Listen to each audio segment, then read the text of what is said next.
Welcome back to the Stephen A. Smith Show. Before I get on out of here, I had to talk about a story that's very, very important. And albeit indirect, it involves... The WNBA is not going to enjoy that Stephen A. Smith just spoke the silent portion aloud. We have been hearing the murmurs for almost 2 years. We've heard tales of animosity, jealousy, and a concerted attempt to keep the biggest celebrity in women's sports history from playing.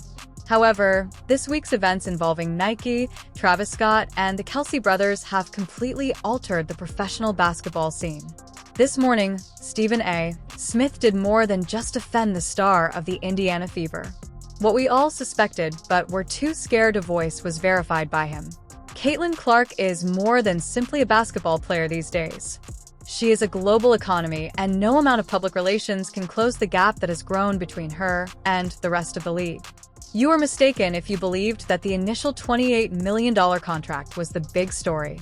That was only a small down payment on a far larger project. The WNBA's delicate environment is in danger of being destroyed by a financial shift. Additionally, Stephen A. Smith is seated prominently and informing everyone, "I told you so." We must examine the incident that set everything off in order to see why this week's news is so devastating. The WNBA's internal conflict was revealed in the Christmas Day commercial that went viral online. 3 days ago, Nike dropped a bomb that made the rest of the WNBA appear like a local recreational league while families were opening presents and watching the NBA schedule. In order to promote her future trademark shoe, the Caitlin Ones, which will launch in spring 2026, they developed the From Anywhere advertisement, a major cinematic advertising campaign. However, the subtleties are crucial. Take a good look at the people in that advertisement. Her WNBA colleagues weren't the ones. It wasn't women's game legends like Diana Taurasi or Sheryl Swoopes. Rapper Travis Scott was the one. The Kelsey brothers were involved. They were icons of world culture. Nike deliberately and strategically chose to place Caitlin Clark beside pop cultural royalty, avoiding the WNBA ecology entirely. Stephen A. Smith asserts that this was not an accident. This was a declaration. One thing is screamed by it. Caitlin Clark is no longer in need of approval from the WNBA. Before her second season has even reached its full maturity, she has surpassed the league. Furthermore, Stephen A. claims that this particular commercial represents the WNBA's elderly guard's worst nightmare. They asked her to settle her debts. They preferred that she wait her turn. Rather, Nike left everyone else in the rearview mirror and simply gave her the keys to the kingdom. However, we must discuss the numbers if we are to really comprehend the seriousness of what Stephen A. Smith is expressing. Because the jealousy is motivated by the finances. The league's locker rooms were already hostile when word leaked out about her first 8-year contract. After 10 years of hard work, players were staring at a rookie who was earning more from sponsorships than the entire team's payroll. However, fresh information from Nike headquarters indicates that the original $28 million estimate is absurdly conservative. According to insiders, the Caitlin Clark trademark shoe brand may generate $150 million in revenue on its own in the first 3 years. Give that some thought. $150 million. To put it in context, the average WNBA player earns roughly $76,000 annually. The highest wage is less than $250,000. According to Stephen A. Smith, the main source of the conflict on the court is this enormous wealth gap. These days, it's more than simply basketball. The story revolves around a rookie making more money in a single sneaker drop than the majority of players will ever see. Furthermore, Stephen A. maintains that human nature is unbeatable. That type of wealth disparity cannot be introduced into a competitive locker room setting without inciting disdain. Stephen A. Smith makes his most incendiary affirmation to far at this point in the conversation. This week, he went on record to intensify his contentious jealousy story, making it clear that after this commercial airing, animosity toward Clark will undoubtedly soar. His argument is straightforward yet ruthless. The veterans who played in empty gyms and flew commercial flights, as well as the women who founded this league, feel forgotten. They believe that after doing the hard work, a rookie enters and receives the Michael Jordan treatment. Smith cautions that last season's hard checks, physical fouls, and freezing out were merely warm-up acts. The target on her back has increased tenfold, as she is now the official face of Nike basketball, regardless of gender. We need to put this aggressive Nike approach in perspective. Nike is not a non-profit organization. They are a data-driven device.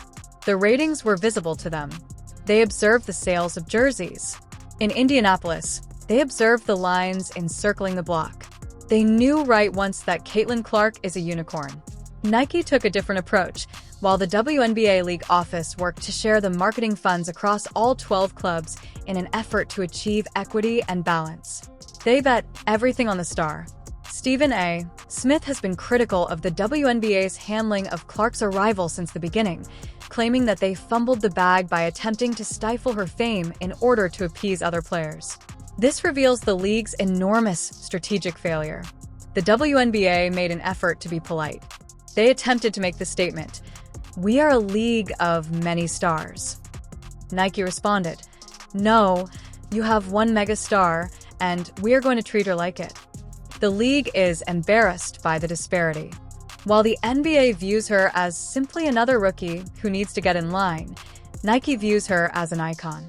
Stephen contends that this ad demonstrates the WNBA's loss of narrative control. Now, Caitlin surpasses the Shield in size. You no longer require the endorsement of the league's veterans when Travis Scott co-signs you. Let's examine the jealousy narrative that Stephen A. Smith has been promoting in more detail. Do you recall the disputes over the previous 2 years? Do you recall the Kennedy Carter hip check? Do you recall the rivalry between Angel and Reese? Do you recall being left off of the Olympic squad? All of these details are connected to this precise moment by Stephen A. Smith. He contends that all of those incidents were signs of the same illness, resentment. In retrospect, the Olympic snub in particular appears even more absurd. The most marketable athlete on the planet was left at home by the USA Committee because they said she lacked experience. The same athlete is currently spearheading a Nike campaign larger than the Olympic marketing campaign as a whole. In real time, Stephen A. Smith exposed the hypocrisy. He made the point that corporate America was playing to win, but the WNBA and the Olympic Committee were playing politics. He observed that the gatekeepers of women's basketball attempted to dehumanize her. They made an effort to convince her that she wasn't unique. And what was the outcome? She gained greater notoriety, money, and power. The gatekeepers, however, appeared insensitive and spiteful. In essence, Smith's confirmation is a victory lap. He's stating, "I told you that you were mishandling her, and now Nike has proven it." Since the hardware is a crucial component of this jigsaw and what the fans are truly waiting for, let's discuss it. The hype train has officially left the station, and the Caitlin ones are scheduled for release in the spring of 2026. In basketball, receiving a signature sneaker is the rarest honor. Few WNBA players have ever owned one. One belongs to Breanna Stewart. Sabrina Ionescu has one, but Caitlin Clark's launch is on another scale. Industry observers are drawing comparisons between this and the Air Jordan launch rather than a WNBA shoe launch. They anticipate lines. They anticipate a boom in reselling markets. The new interlocking C logo that Nike introduced is being widely used on billboards and sweatshirts around the country. This is an important logo. It is establishing her as an independent brand. Jordan comes to mind when you see the Jumpman, not the Chicago Bulls. Nike wants you to think about Caitlin rather than the Indiana Fever or the WNBA when you see the interlocking C. The wedge gets deeper because of this minor difference. Regardless of the league she plays in, she is developing into a brand. Stephen A. Smith cautions that the WNBA is at risk from this type of power since it indicates that they need her far more than she needs them. This leads us to the subject of race, which Stephen A. Smith has never avoided. He has often talked about how Caitlin Clark's coverage and reception are influenced by her color. He has said that a portion of the anger stems from the fact that a white player from Iowa is being hailed as the savior of a league that has been dominated by black women for 25 years. Although this is an awkward talk, Smith maintains that it is taking place behind closed doors. This is made worse by the Nike agreement, which places Clark at the center of the Nike machine. It feeds the narrative of privilege even though other celebrities may receive less publicity. Stephen A., however, also refutes this by pointing to the green. He contends that business is business. People are seated by Caitlin Clark. She is a jersey salesperson. She raises TV viewership to unprecedented levels for the WNBA. According to Smith, rather than freezing her out, the players ought to be thanking her for increasing the salary cap possibilities. He acknowledged that while all boats are being lifted by the rising tide, charter flights, better accommodations, and increased media attention, the participants are more concerned with who is in charge than they are with having fun.